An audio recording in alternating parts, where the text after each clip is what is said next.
안녕하세요. 백삼목사입니다. 오늘은 2023년 1월 6일 금요일 아침입니다. 우리는 계속해서 나를 살리는 힘을 살펴보고 있는데 오늘은 그 5번째 의지하는 마음입니다. 오늘 하나님의 말씀은 히브리서 11장 8절과 9절의 말씀인데요. 제가 본문의 말씀을 읽어보죠. 믿음으로 아브라함은 하나님께서 그에게 약속하신 땅으로 가라는 하나님의 부르심에 순종했습니다. 그는 가야 할 곳도 모른 채 자기 고향을 떠났습니다. 그런 믿음 때문에 하나님께서 자기에게 약속하신 땅에 가서 살 수 있었습니다.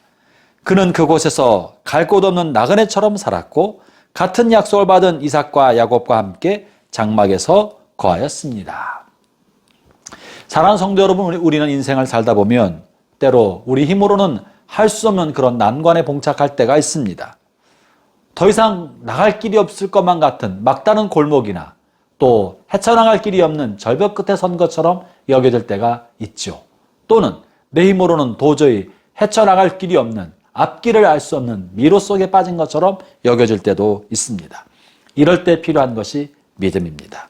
이 믿음은 구원의 믿음이 아니라 우리의 삶의 절대자를 향한 의존의 마음, 그를 기대하고 의지하는 마음, 이것이 믿음인 것입니다. 하나님께서 우리를 연약하고 유한한 존재로 만드신 까닭은 하나님을 의존하는 마음을 갖고 살도록 하신 것이죠. 이 하나님을 의존하는 마음, 하나님을 의지하는 마음, 이것을 저는 믿음이라고 부릅니다.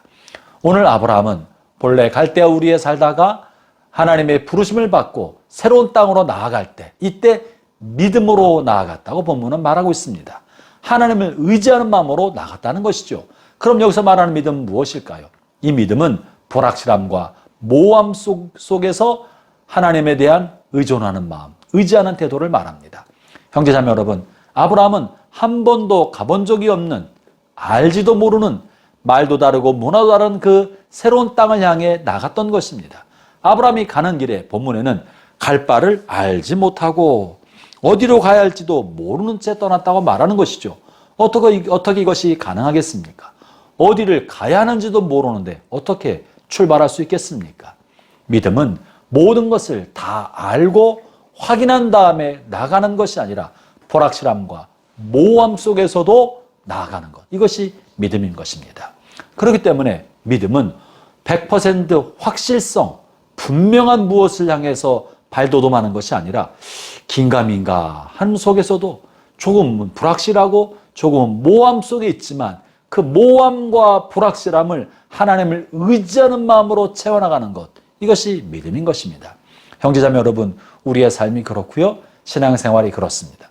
하나님은 분명한 분이시지만 연약한 우리에게 하나님에 관한 인식이 그렇게 분명하지 않을 때가 많습니다. 하나님은 말씀하시는 분이지만 하나님의 말씀이 우리에게 100% 선명하게 들리지 않고 모함 속에서 혹은 안개 속에서 희뿌옇게 나타날 때가 많이 있습니다. 그 모함과 불확실함을 채워가는 것, 그것이 하나님에 관한 신뢰요, 그 하나님의 신뢰로 채워가는 것을 의지하는 마음이라고 하는 것이죠. 사랑하는 형제자매 여러분, 한 해가 시작되어서 올 한 해 어떤 일이 우리에게 펼쳐질지 아무도 모릅니다.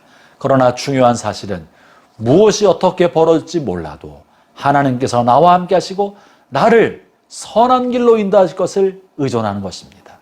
혹 내 앞에 내가 원치 않은 일이 생기고 뜻밖의 일들이 벌어진다 하여도 하나님이 살아계셔서 나의 삶에 함께 하시기 때문에 이 모든 것은 합력하여 선을 이루게 될 것이다. 이것을 믿고 이것을 의지하는 것, 여러분 이것을 믿음이라고 하고 의지하는 마음이라고 합니다. 올 한 해 살아가는 동안에 어떤 일이 벌어져도 그 모든 일은 마침내 하나님의 선하심 앞에서 합력하여 선을 이룰 것을 믿기 바랍니다. 그리고 그 하나님께서 선을 이룰 것을 믿기 때문에 어떤 일이 벌어진다 할지라도 두려워하거나 낙심하거나 불안해하지 하지 말고 대범한 확신과 담대한 마음을 가지고 살아가기를 바라는 것입니다. 아울러 본문에서 말하고 있는 두 번째 이 의지하는 마음의 핵심은 우리의 삶의 일상의 모든 과정에서 하나님을 삶의 우선으로 두는 것입니다. 사람들은 위험할 때는 하나님 앞에 찾고 중요한 것을 선택해야 할 때 잘못된 선택을 하지 않도록 하나님의 도우심을 구하는 경우는 왕왕 많이 있습니다. 그러나 그 중요한 선택의 순간이 지나고 일상의 삶으로 돌아왔을 때에는 하나님을 의지하는 마음을 놓쳐버리고 자기가 더 잘하는 것처럼 생각하고 자기가 더 많이 한다고 생각하고 똑똑하다고 생각해서 스스로 판단하고 살아갈 때가 많습니다. 약속의 땅을 향해 출발했던 아브라함도 그렇습니다. 약속의 땅에 들어가기까지는 늘 제단을 쌓고 하나님을 예배하는 삶을 살다가 약속의 땅 가나안에 머물고 살아가는 동안에 그의 삶에 기근이 생기고 궁핍해지고 흉년이 찾아오자 주변에서 들러오는 소문을 들었습니다. 애굽 땅에는 풍족하다. 거기는 비옥한 땅이라 흉년이 들지 않는다. 그 소문을 듣고 그는 가나안 땅을 떠나 애굽으로 내려가게 되지 않습니까?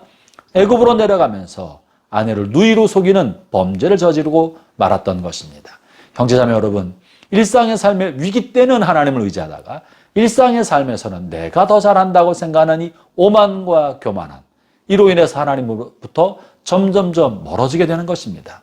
저는 오늘 주의 이름으로 모든 성도들을 권면합니다. 위급할 때 중요한 선택의 순간뿐만 아니라 일상의 삶에서 하나님을 가장 우선순위로 두는 것, 그것이 하나님을 의존하는 진짜 마음인 것입니다. 어떻게 하나님을 우선순위로 두겠습니까? 일상의 삶을 예배하는 삶으로 사는 것입니다.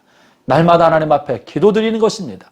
기도와 예배를 삶의 우선순위 두고 하나님 중심의 삶을 사는 것이야말로 정말 하나님을 의지하는 태도요, 하나님을 신뢰하는 마음의 태도인 것입니다. 아울러 세 번째 하나님을 의지하는 마음은 소소한 이권에 마음에 욕심을 두지 않는 것입니다.